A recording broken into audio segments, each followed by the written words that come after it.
이 사바는 참지 않고서는 살아갈 수 없는 세상. 온갖 것들로 뒤죽박죽 얽혀 잡스러움을 겪지 않을 수 없는 땅이라고 하죠. 그렇지만 고통과 번뇌로 꽁꽁 묶여 있음을 분명하게 느낄 수 있기 때문에 오히려 해탈과 깨달음을 열렬히 구하게 된다는 것이 참으로 묘합니다. 무슨 영감을 얻고 왔나, 할머니를 얻고 왔나, 무슨 아들로 손자 무슨 바보 왔나, 빈명빈손으로 왔다 이 말이에요. 그니 왔는데 사바세계의 무대로 잡고 연극 한바탕 사바세계를 무대로 삼아 연극 한바탕 멋지게 잘해야 한다. 극락에 계시던 경봉 스님께서는 일생을 통해서 늘 쉽고 간단한 이 말씀이셨습니다. 그런데 과연 어떻게 하는 것이 연극 한바탕 멋지게 잘하는 것일까요? 큰 스님 열반 30주기를 얼마 안 둔 이 시점에서 우리 곁을 늘 감싸주시는 것 같은 분위기를 나 혼자 느끼는 것이 아닌 것 같다. 큰 스님의 대원력을 만분의 1이라도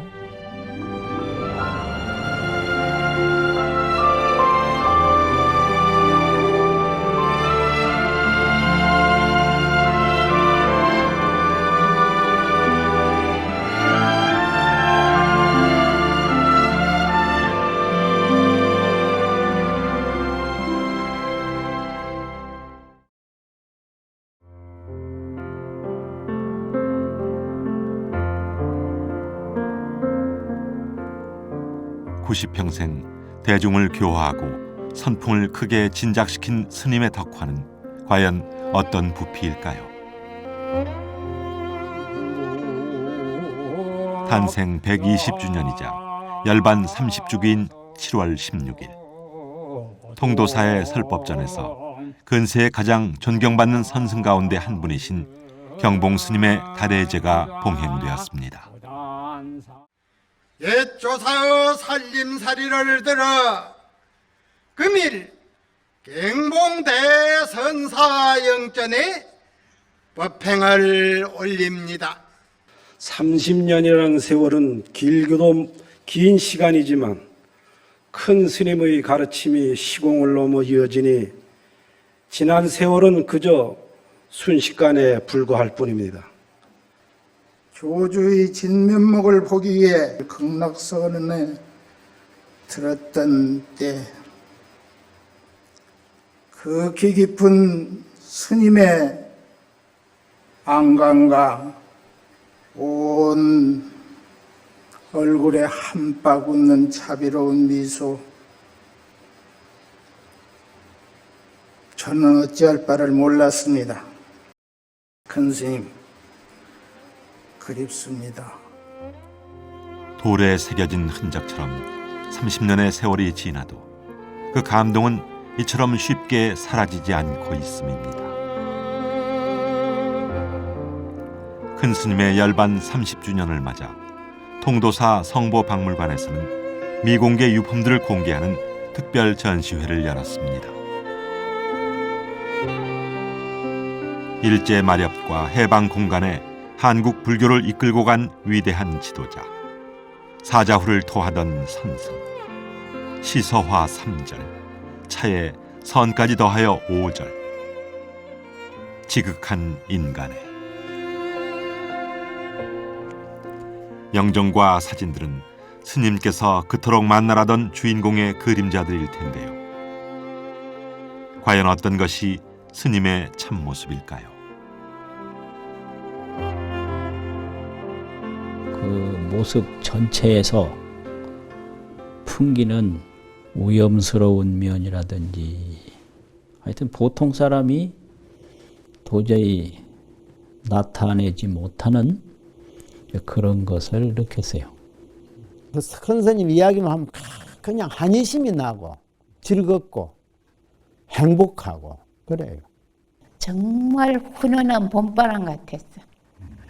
그렇게 비수 같은 칼날을 찌르면서도 훈훈하게 안아주는, 정말 그렇게 인간다운 훈훈함을 가진 선지식은 저는 아직 못 뵀습니다. 우리 스님이 불사는 사심만 없으면 이루어진다고 했으니까 부처님이 이런 사심 없이 하면 되지 않느냐. 늘 이제 그런 것들이 이제 살아가면서 서로 스님 말씀이 이제 건망주 나오면 저만큼 내려오면 볼에 이거만 이렇게 돌아보면 이렇게 흔들어 주세요. 이렇게 아주 굉장히 아주 그 풍류가 말이지. 세상에 뭐 풍류를 배우지만 절에서 도를 깨친 분만이 풍류를 갖다 즐길 수 있다는데 그 큰 스님께서는 아주 그 멋진 풍류도 있고 모든 것이 다 그 도풍이 확실하게 드러나고 풍기고 하는 게 쓰는 데서 저 활용 자제를 잘 하시더라고요, 참. 말하자면 선사로서 지견이 남다르고 과거에 하남 스님이라든지 용성 스님이라든지 이런 당대 최고 선지식과 견해를 같이 하고 교류를 할 수 있는 정도의 그런 아주 선지가 뛰어난 그런 그 선사 스님으로서 정말 세상을 다 덮다시피 그렇게 하셨죠.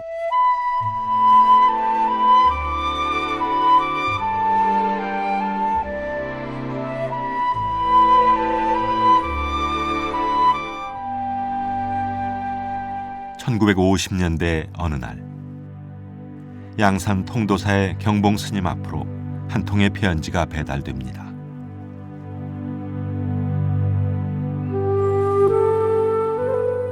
나에게 한 물건이 있어 항상 움직이는 가운데 있되 거두어 얻을 수 없으니 허물은 어디에 있습니까?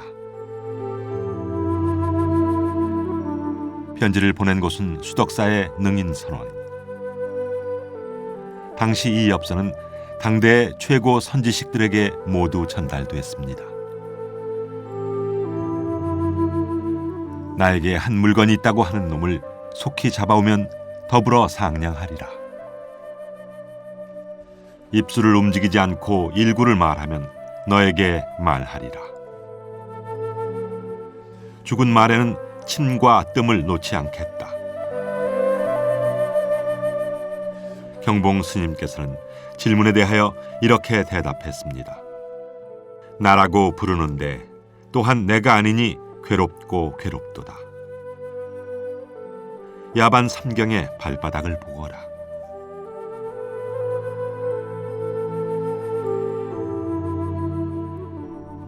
전화가 없고 교통수단이 발달되지 못해서 편지로 뜻이 오가던 시대, 무심히 들고 간 우편 행囊속에 이처럼 도무지 알 수 없는 뜨거운 이야기가 있는 줄은 아무도 몰랐을 겁니다.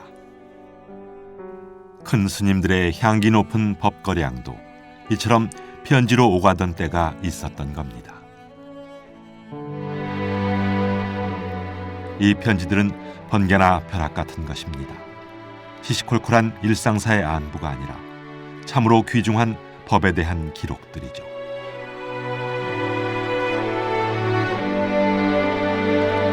특히 그것이 만공, 용운, 향곡, 대은, 용성, 하남 등 당대 최고의 선지식들이 나눈 법거량이라는 면에서 더욱더 큰 가치가 있습니다.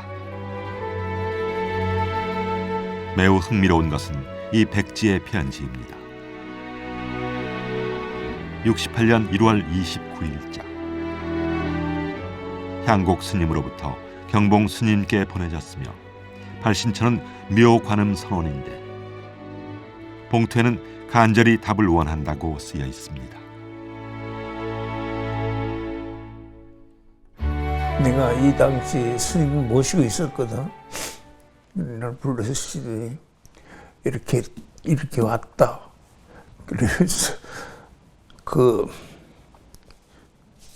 이쪽 주소 쓰고 여기 백지가 오긴 왔는데 백지도 빼버리고 여기다가 꺼멍칠 이렇게 해서 봉투만 보냈어. 그런데 이게 무슨 뭐 우편 편지 갖고 내왕하는 것 같지만 여기 이 살림살이가 선방에 살림살이가 다 들었어. 경봉 스님은 홀로 산속에서 수도만 하시던 선승이 아닙니다. 소임이 주어지면 적극적으로 임무를 수행한 사판승이었고 어려운 시기에는 서슴없이 탕류 속에 뛰어들어 불교 발전을 이끈 한국 불교사의 큰 동량이었습니다.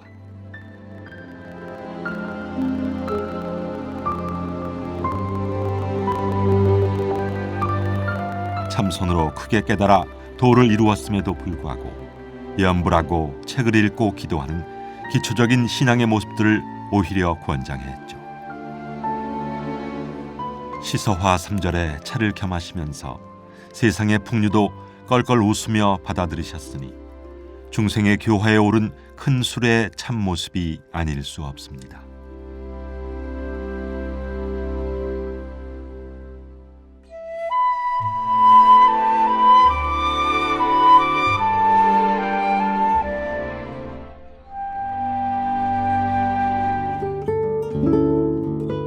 온전히 나를 내려놓는 일, 길은 어찌 보면 거기서부터 시작되는지도 모릅니다. 경봉 스님이 본격적인 중생 교회 길에 오른 것은 41세 되던 1932년 통도사 불교 전문강원의 원장으로 취임하면서부터였습니다.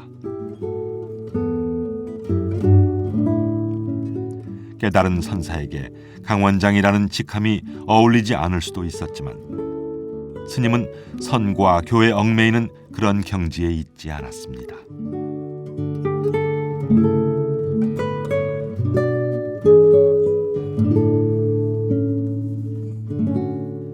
밤에 학인들의 연설에 참여하였다.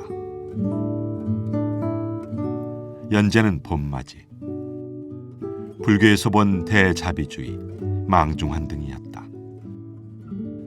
연설을 듣고 나서 연설하는 태도와 방법 등을 자세히 설명해 주었다.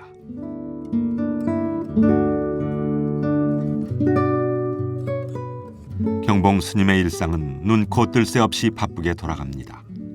1932년 한 해만 봐도 보광 선원의 해제 법문 및 각종 법회에 법문을 하셨고 기꺼이 선원을 뒷바라지하는 화주가 되었으며 비국의 보살계를 설하는 율사도 맡았습니다. 뿐만 아니라 이듬해에는 주지 밑에서 절 살림을 총감독하는 간무가 되어 번거로운 사판승의 임무를 다하였습니다.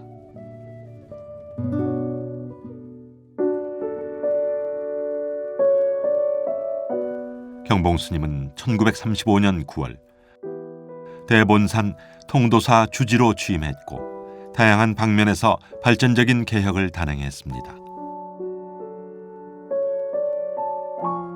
그중 하나가 통도사의 눈에서 생산된 별을 경매 입찰에 붙인 것이었습니다.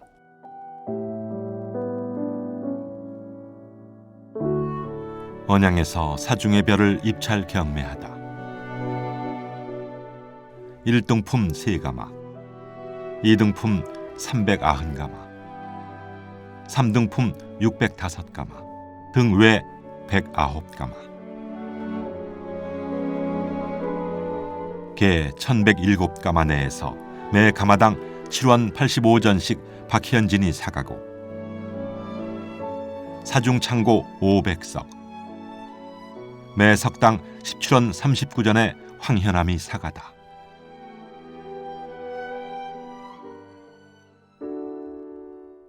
들어오는 시주금이 거의 없다 보니 당시 사찰 운영 자금의 대부분은 이 변홍사의 수입입니다. 그런데 이 가장 중요 자산이 지인들에게 뒷거래되는 좋지 않은 관행이 있어 이를 개선한 겁니다. 한국 불교 수행 정신의 중심 선학원. 일제강점기의 선학원은 식민 통치에 맞서 한국 불교의 수행 정신을 지켜낸 곳입니다. 경봉 스님은 1941년 3월 이 선학원의 전신인 조선불교 설리참구원의 이사장으로 추대됩니다. 이는 경봉 스님이 당시의 선원 수자들에게 불교 혁신 운동의 가장 앞선 인물로 인정받았음을 뜻하는 것입니다. 1942년 경봉 스님은 선화곤에서 펴낸 경허집의 발간에도 관여합니다.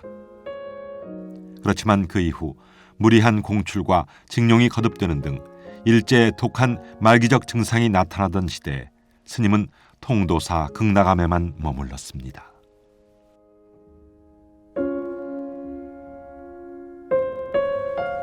물자가 부족해진 일제는 비행기 연료로 쓰기 위해 통도사 입구의 낙낙장송에도 손을 대려 합니다.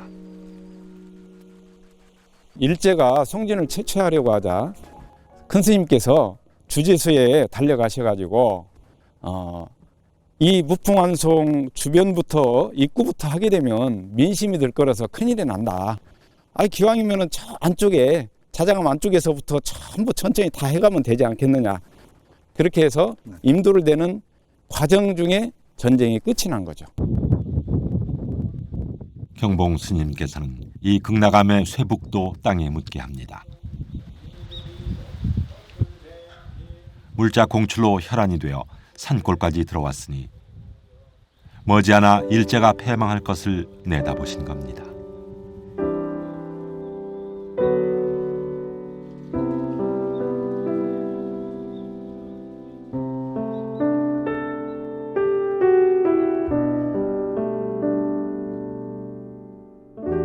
오전에 간장을 담그다. 콩 6마리, 물 36동이에 소금 2가마 반, 매 동이마다 소금 고두 1돼, 평두 1돼를 넣었다. 메주가 98덩이, 세 독에 넣었는데 큰 독에는 39개, 작은 독에는 28개가 들어갔다. 스님은 극락암에서 채소밭을 가꾸고 고추를 파종하고 장 담그는 일을 거두는 등 편안하고 여유 있는 나날을 보냈습니다. 미래를 이미 밝게 내다보는 선사의 여유였습니다.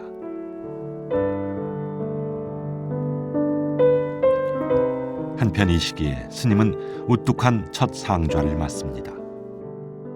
바로 종회의장 동국대 재단 이사장을 역임했던 벽안 스님입니다. 벽안 스님에 대한 경봉 스님의 신뢰는 대단했습니다.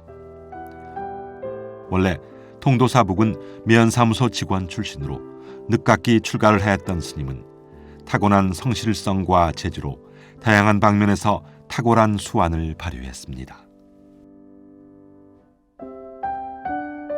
그 스님은 참 자기 방에 청백가풍 이런 거를 현판을 걸어놓고 또 정묵당 이 두 현판을 걸어놓고 일생을 참 수도하셨는데 교에 대한 실청 또 대중에 대한 또 예의 또 통도사에 대한 애사심 이런 것이 아주 남달랐습니다.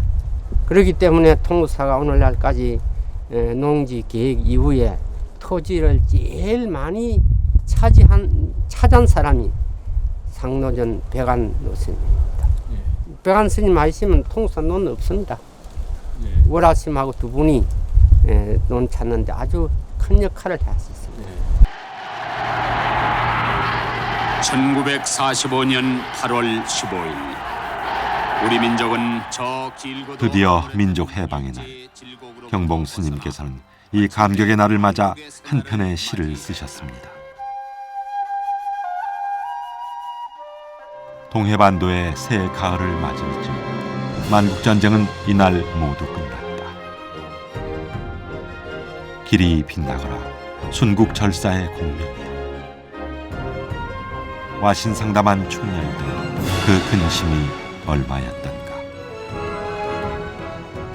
이제 매화 난초 은은한 미소 묻향기 압도하고 강물과 바닷물 한맛으로 흐르네.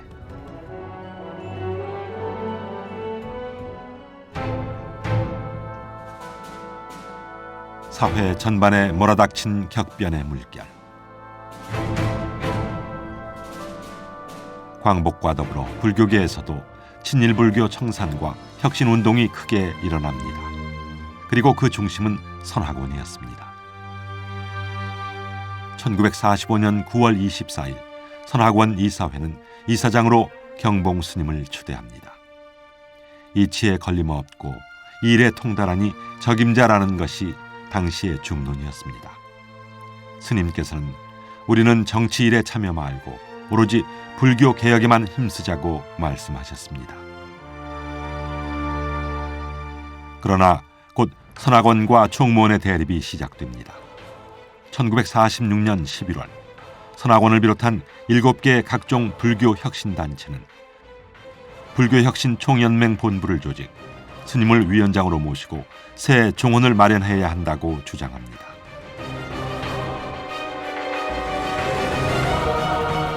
총무원 측은 총연맹 전체를 좌익으로 몰고 갑니다. 1947년 5월 6일 스님을 포함한 연맹 간부 8명은 종로 경찰서에 연행되어 고초를 당합니다.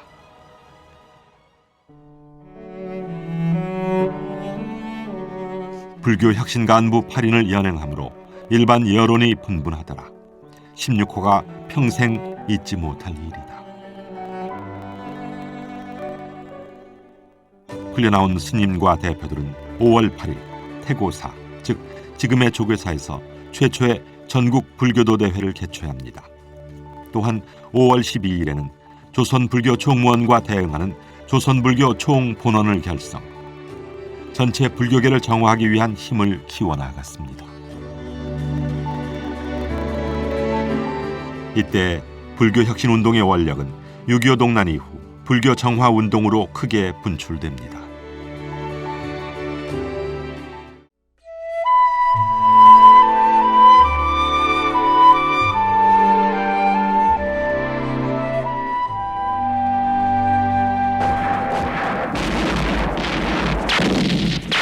북한 공산군의 기습남침 앞에서 우리 정부와 국군은 속수무책에선 부분에 6.25 전쟁의 상처가 다시 민족의 명운을 휩쓸고 갑니다. 호연히 지나간 강토, 그 무엇도 온전치 못했습니다.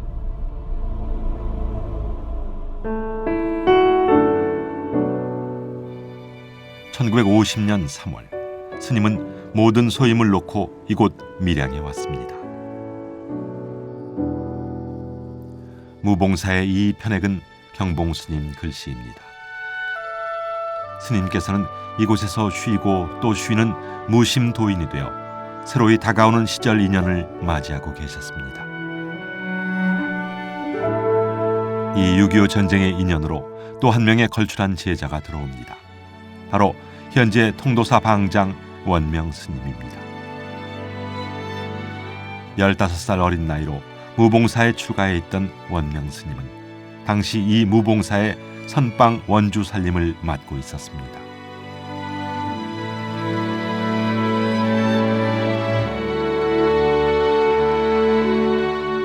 아무리 멀리 애둘러 온다 해도 꼭 다가설 시절 인연은 때맞춰 닥쳐오기 마련입니다. 휴전협정으로 6.25 전쟁이 끝난 뒤인 53년 11월 3일 스님은 62세 나이로 이 극락암 선원의 조실로 추대됩니다.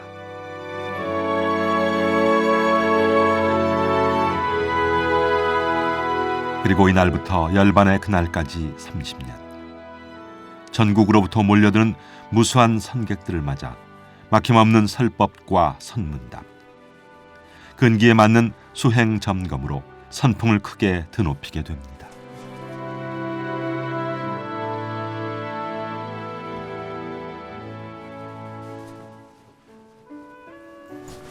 옛날 어떤 수자 스님이 조실 스님을 찾아뵙고 주인이 있는가 하고 물으니 조실 스님이 방한 소식을 알았거든.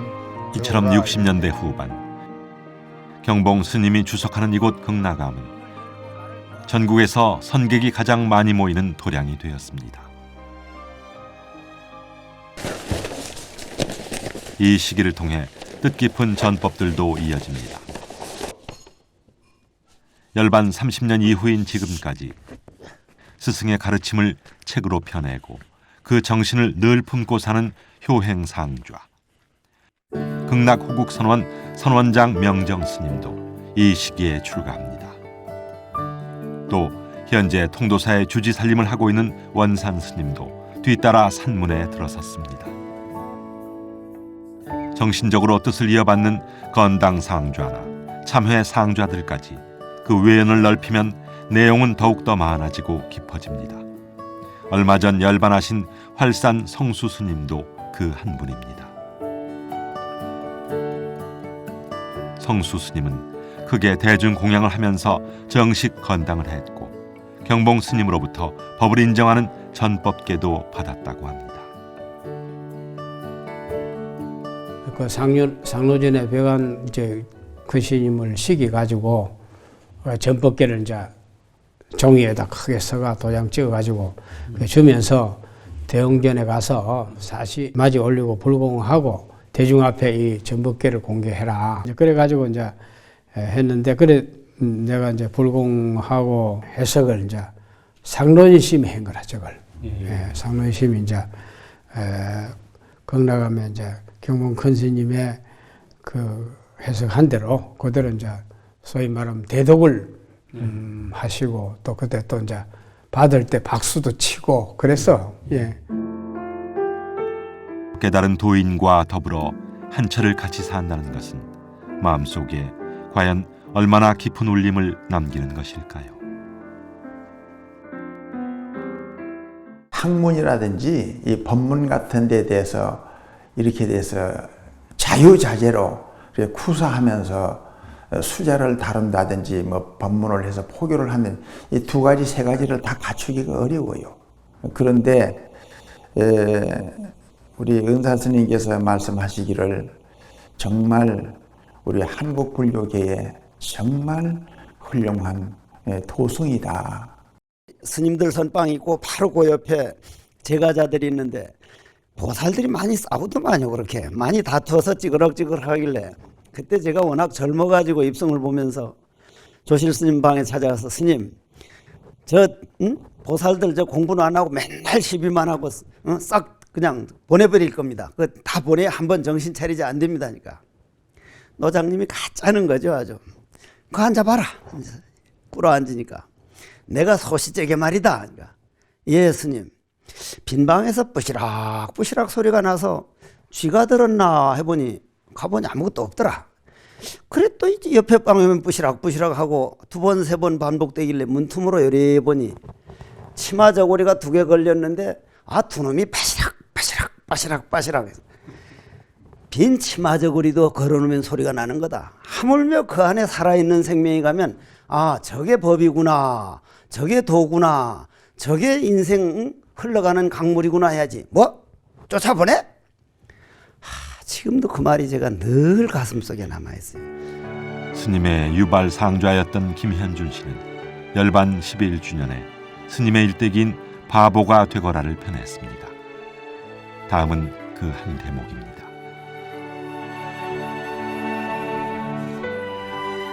스님은 80고령에도 밤을 새우며 정진하셨다. 선방 수자들이 잠을 자지 않는 용맹 정진에 들어가거나 3시간만 자는 가행 정진이 시작되면 스님은 수자들의 잠을 깨우기 위해 밤새 헛기침을 하시거나 한밤중에 과자 봉지를 들고 선방으로 찾아가시곤 했다. 조는 사람의 등을 두드려주고 과자를 나눠주시면서 간단한 선문답과 격려의 말씀을 들려주셨다. 특히 화두 공부가 잘 안 되어 찾아오는 구도자가 있으면 스님은 여러 가지 말로써 무섭도록 힘을 불어넣어 주셨다. 바보가 되거라. 사람 노릇하자면 일이 많다. 바보가 되는 데서 참 사람이 나온다. 이 공부는 철저하게 생명을 걸고 하지 않으면 안 된다. 아무쪼록 한생 나오지 않은 요량하고 마음을 비워 열심히 공부해야 한다. 나무칼로 목을 베듯 하지 말고 단박에 결판 지을 일이다. 그 마음에 큰 걸 안고 돌아가고 평생을 그걸 좌우명으로 삼고 살아갈 수 있게끔 하신 그런 법문을 늘 하셨죠. 늘 걸림없이 그 사람한테 가장 맞게끔 말씀해 주셨고 법문을 해 주셨기 때문에 스님을 뵙고 나면 그 다음에는 사람들이 전부 다 후련했죠. 스님 당신도 그 홀친한 키에 그 호탕한 웃음, 그 웃음소리가 아직도 제가 45년 전에 그 처음 듣던 그 웃음소리가 아직 귓전에 쟁쟁하거든요. 그 웃음소리만 들어도 같이 즐거워지고 그냥 마음이 풀리고 그렇습니다. 운문사를 내려다보고 있는 독성기도처 사리암. 속설에는 이 작은 암자 하나가 운문사 수백 대중들을 먹여 살린다고도 하는데요.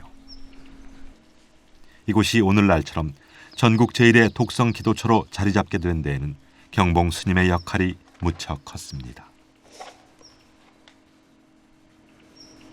우문사 불사를 하면서 스님이 우문사에 가서 거의 2달, 한 석 달을 가까이 기거를 하셨습니다. 왔다 한 달 만에 왔다 또 가고, 지금 우문사 사리암 가면은 요 각을 이렇게 독성님을 세워놨습니다. 유리로. 그게 그때 세운 거거든요. 옛날에는 어느 사찰이나 할 것 없이 경제적으로 많이 어려웠어요. 그런데 우문사는 독성님을 모심으로 인해 가지고 수많은 신도들이 경양각지에서 모여들어서 기도를 합니다. 그래서 200명이나 되는 학인심들이 지금까지 별 불편 없이 경전을 연구하는 데 전념할 수 있는 것도 경봉 노심의 덕하라 할 수 있습니다.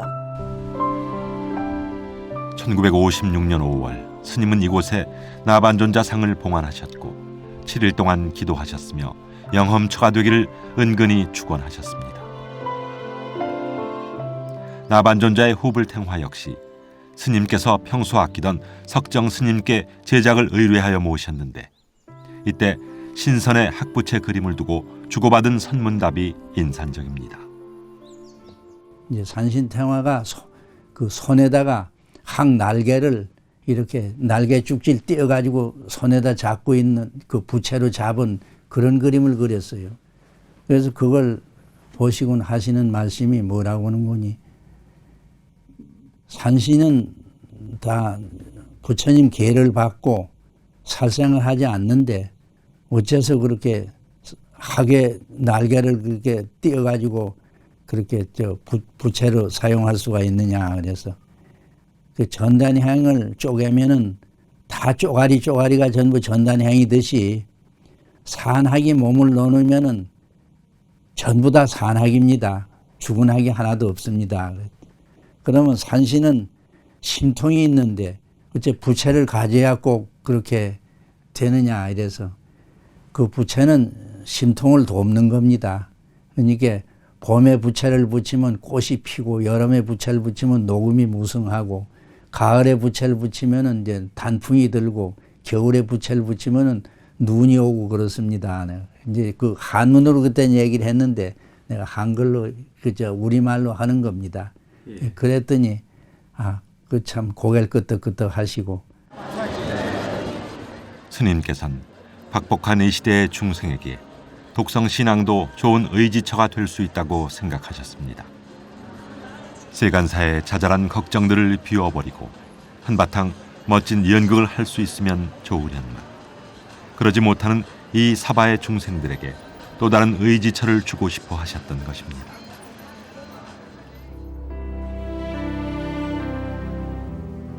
스님께서는 비구니 스님들께도 차별 없이 대하시고 인정해 주셨습니다. 오래 주석하셨던 내원사는 물론이요, 인근 성남사 등의 비구니 선방들이 독자적으로 잘 운영되게 된 것도 스님의 덕화에 따른 것입니다.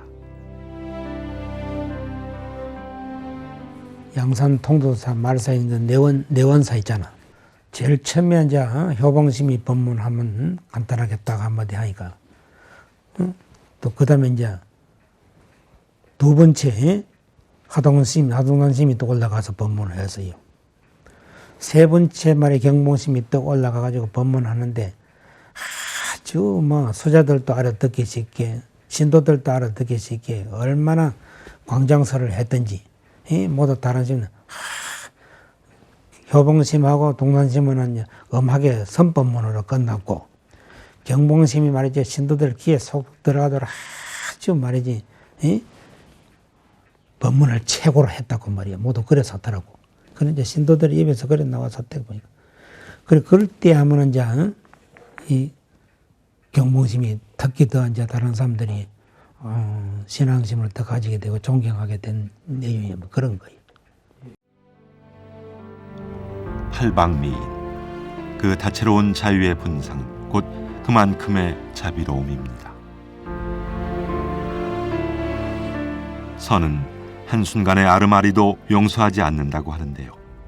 동아시아의 혁명이라 불릴 만큼 직관적이고 파격적인 선, 그 선과 글이 이렇게 절묘하게 만났습니다. 그냥 선필이 아니고 공부가 있는 내력이 있는 글씨. 경봉 스님의 묵적에는 추사가 그렇게 보이고자 했던 그 분별 없는 어린아이와 같은 순수한 먹빛이 드러난다고 합니다. 한시와 시조에도 조예가 깊었던 스님은 누구든 원하면 선뜻 글을 써주셨습니다. 절묘한 문장, 품격 높은 글씨들이 많이 남겨진 것도 이 때문입니다. 신비로운 것은 99령에 다른 부분들은 다 쇠약해졌는데도 필선만은 여전히 우렁차고 힘찼다는 겁니다. 수많은 분들이 가서 어른 스님의 글씨를 받으려고 굉장히 애를 썼지요. 나 또한 어른 스님이 계실 때 한두 점의 작품을 하나 소장하고 있어야 되지 않느냐 싶어가지고 가서 노 스님께 떼를 썼어요. 내가 몸이 많이 안 좋다. 스님 한 글자라도 좋습니다. 하나 써주십시오. 그랬더니 가만 바라보시니 그렇게 갖고 싶나? 예, 제가 평생 잘 모시겠습니다. 그랬더니 알았다 하면서 먹을 가르라 해요. 먹을 갈아서 이제 두니까는 글을 쓰시는데 웃글자를 크게 쓰시고 내려오시다가 본인이 좀 뒤로 물러나셔야 되는데 기운이 없으시고 몸이 무거우시니까 못 내려가시고 점점 글씨가 적어져 가지고 밑에는 글자 그대로 깨알만하게 쓰다시피 그 작품을 한 점 쓰셔 내려간 걸 봤을 때에 스님이 수많은 사람들에게 그 은은하게 나타내는 그 덕, 이걸 제가 가슴 뼈저리게 느꼈던 때가 있었습니다.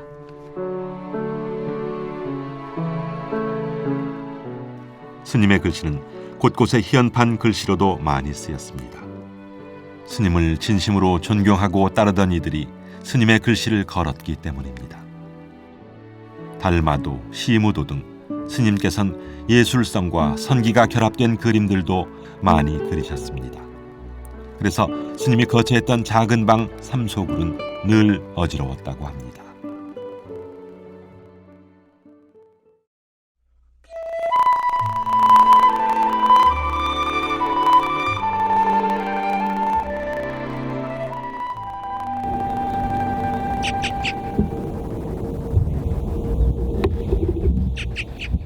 스님께서는 혼란과 격동의 시대를 사셨지만 창공의 대붕처럼 유유자적했습니다.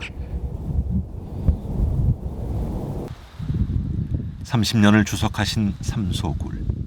삼소란 염주를 찾다가 목에 걸려있음을 발견하고 웃는 그런 웃음이라고 말씀하셨는데 인생사를 한바탕 웃어버린 스님의 넉넉함이 그곳에 있습니다.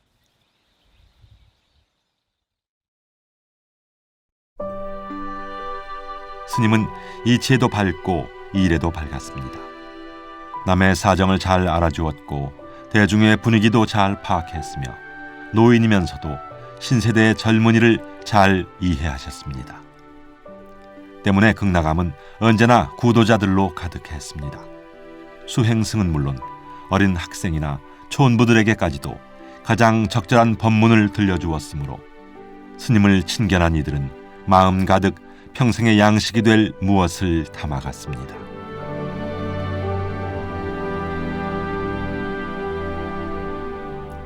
특히 82세 때인 1973년부터 매월 첫 번째 일요일에 정기법회를 열었는데 90노령에도 법좌에 오르셨고 청법자도 매회 수천 명씩 모여들었습니다. 여기 뭐 그 마루고 누각이고 법당이고 뭐 이런 데 다 그렇게 그 꽉 찼습니다. 이 마루 그리고 매월 그 이제 이렇게 법회에 관한 그 법문 한 부분에 대해서 책이 나왔습니다. 조만한 이렇게 월간지 형태로 그래 가지고 하셨고 거기 뭐 신도들이 그 뭐 한 1000명씩 이렇게 많이 와나 놓으니까 여기 참 복잡했습니다. 그때 당시로는. 예. 산중암자에 매달 수천 명의 대중이 운집했다는 것은 우리나라 1600년 불교사 속에서도 비슷한 유래를 찾아보기 어려운 일입니다. 한국의 현대 불교가 부산과 영남을 중심으로 크게 번성한 것도 스님의 영향이라 아니할 수 없습니다. 그 제가 많이 힘들었거든요. 사실은 대학교 때 생활하는 게 굉장히 막 정신적인 갈등도 많고 그랬는데 항상 여기 극락암에 오면 제가 다시 회복에 가고 그랬습니다. 그 서울서 내려올 때는 정말 가슴 막 두근거리면서 설레면서 뭐 애인 만나러 가는 그런 기분으로 서울상으로 내려왔습니다. 제 인생에서 아마 그때가 제일 행복했던 시기였던 것 같습니다. 누구든지 성석에 오면 인사하면 네 얼굴이 훤하다, 좋아졌다. 그냥 이러시는 거예요. 그래서 나중에 한번 몇 년을 모시고 하면 똑같이 사람 많으면 그랬어요. 그래서 내가 거기 간 뒤에 노신님 그 얼굴이 노란 게 그냥 병자고 그냥 그랬는데 오는 사람마다 그냥 그러신다고 그냥 그러니까 그래야 사람들이 좋아한다. 내가 그걸 보고요. 노자님은 사람의 마음을 이렇게 편케, 이렇게 즐겁게 이렇게 하시는 분이구나. 스님께서는 63년에 세운 이 산정약수비에 사람들을 자주 데려왔고 사람도 물처럼 만물에 이익되는 삶을 살아야 한다고 말씀하셨습니다. 사람과 만물을 살려주는 것은 물이다. 어려운 구비를 만날수록 더욱 힘을 내는 것은 물이다. 넓고 깊은 바다를 이루어 많은 고기와 식물을 살리고 되돌아 이슬비 영축산이 깊으니 구름 그림자 차고 낙동강 물이 넓으니 물빛이 푸르도다 미소할 뿐.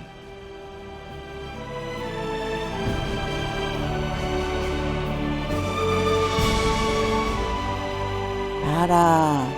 내가 3일 후에는 갈 테니까 이제는 밥 공양 올리지 말아라. 우리가 거기서 깜짝 놀랐죠. 스님 안 계시면 벌써 못합니다. 스님 가만히 너만 계셔도 되는데 스님이 안 계시면 이 벌사를 어떻게 하라고 가시려고 합니까? 스님 안 됩니다. 막 그냥 스님이 참 와가지고 얼마나 앉아가지고 손을 이렇게 하면서 스님 좀 1년만 계시다가 가세요. 절대 안 됩니다. 안 됩니다. 스님께서 이제 막 1년 있으면은 내 삶이 아니다. 막 하여튼 그렇게 하셨어요. 그래가지고 1년을 더 연장을 했습니다. 나고 죽는 일까지를 자유롭게 하는 것을 용무생사의 경지라 한다는데 그로부터 1년 뒤인 1982년 7월 17일 스님께서는 문도들을 불렀습니다. 임종이 가까웠음을 느낀 상좌 명정 스님은 스님께서 돌아가신 뒤 뵙고 싶으면 어찌해야 하는지를 물었고 스님께서는 야반 선경에 문빗장을 만져보라는 말씀을 남기고 입적하십니다.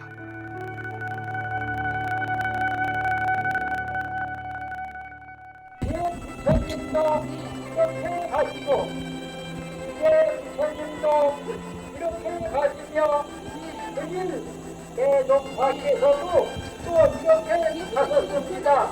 여러분은 아시겠습니까? 5일장으로 치러진 장례 조문객은 100만 명이 훨씬 넘었습니다.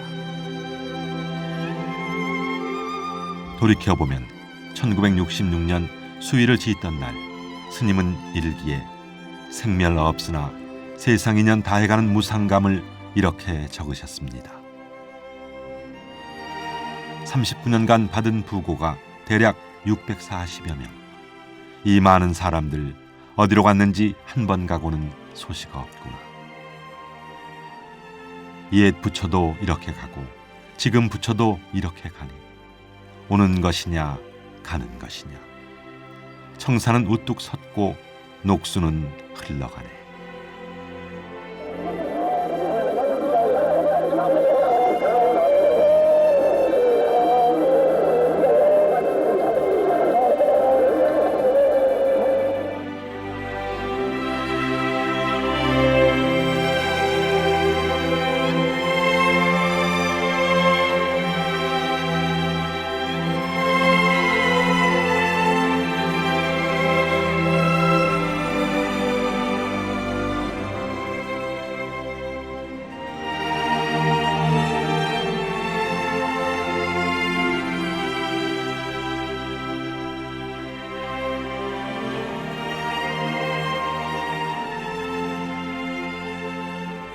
삼십 년이나 지났는데도 아직 가신 것 같지가 않아요. 늘 우리 곁에 계신 것 같아.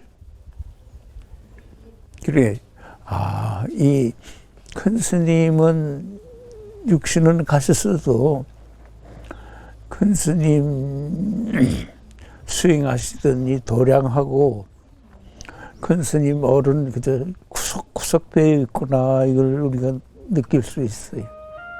우주가 들어가도 어디 있는지 모를 지경으로 넓은 마음을 가지고 사바 세계를 무대로 삼아 연극 한바탕 잘해야 한다고 거듭 당부하시던 경봉 큰 스님. 30년이 지나도 그 자비로움은 늘 우리 마음 속에 영원히 흐르고 있습니다.